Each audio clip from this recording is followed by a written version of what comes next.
Good morning.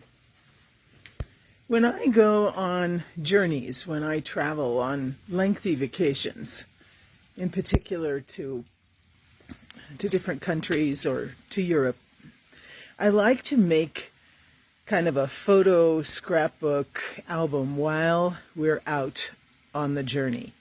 And every night I bring along colored pencils and a glue stick and scissors and every night before I go to sleep, I document what we did that day, and I sketch certain items that are funny or things that I want to remember. And sometimes I'll do a rubbing. So once when we were in China, I did a rubbing of a headstone. When we were in Ireland at Monasterboice, we saw the high crosses, and I did a rubbing of the beautiful Celtic swirl work. And the rubbing is when you place the paper against the stone and you use a pencil, so you get all of the texture as well. I love to do that and to memorialize where we've been and how I felt while I was there. It's a wonderful way to make the memories stick.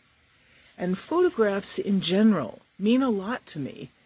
I love to see people's faces, the faces of people that I know or those that are in my lineage, and I try to look deep into their eyes if possible. Like, what were they thinking? What was going on? What was real for them? Well, when my grandmother died, she had pictures of her parents and her grandparents as well. So what a treasure trove, right?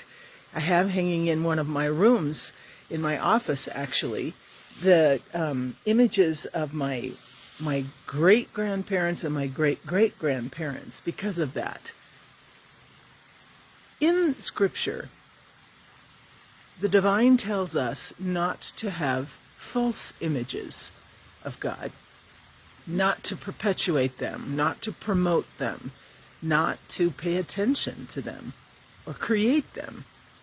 And what does that mean? We can't have a photograph of the divine, right? Because the divine is 100% spirit, cannot be captured on film, in black and white, cannot be sketched. And yet there are thousands of images out there. Even if you just Google images of the divine or images of God, you will see how many artists have attempted to try and capture the essence of God through their artwork, through collage work, through paintings, through the manipulation of photographs. Because we try to lock in someone that we love, and the better we can see their face, the better we can capture their likeness, the more we can connect with them. Well, it's when we hear that God says, really, do not busy yourself about false images of me. We have to be so careful. What's a false image? An image that does not accurately depict the God who loves us. And in perpetuating images like that, like a stern God who breaks the Ten Commandments over our heads, or a judge that leans over the edge of a desk peering down at us, waving his finger. Images of God that are Old Testament images, where they're filled with violence or with sternness. We know that that is not the true image of God. How?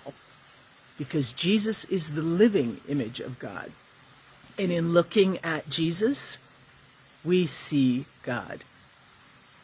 We see that the way Jesus behaved on this planet, with the poor, with those who wouldn't leave him alone, with those who cheated others, as in Matthew, the tax collector, with those who lorded religion over others, as in Nicodemus. And we see in the images of the woman caught in adultery, how will the divine behave? What does the divine really look like?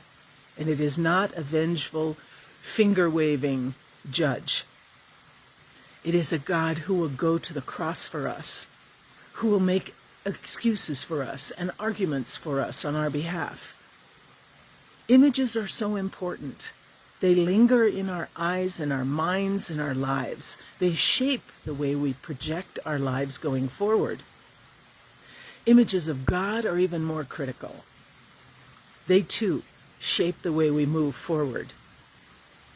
Today, spend a little time reflecting on what are the images of the divine that you have, that you turn around in your mind, that you have seared into your heart and into your memory. And is there revision necessary? Is it time for you to let go of a false image and allow the true vision you have of the divine, however spirit God is, to be one that that represents an accurate image of God? And how do we know that image, again, if it's accurate or not? We look at the Christ.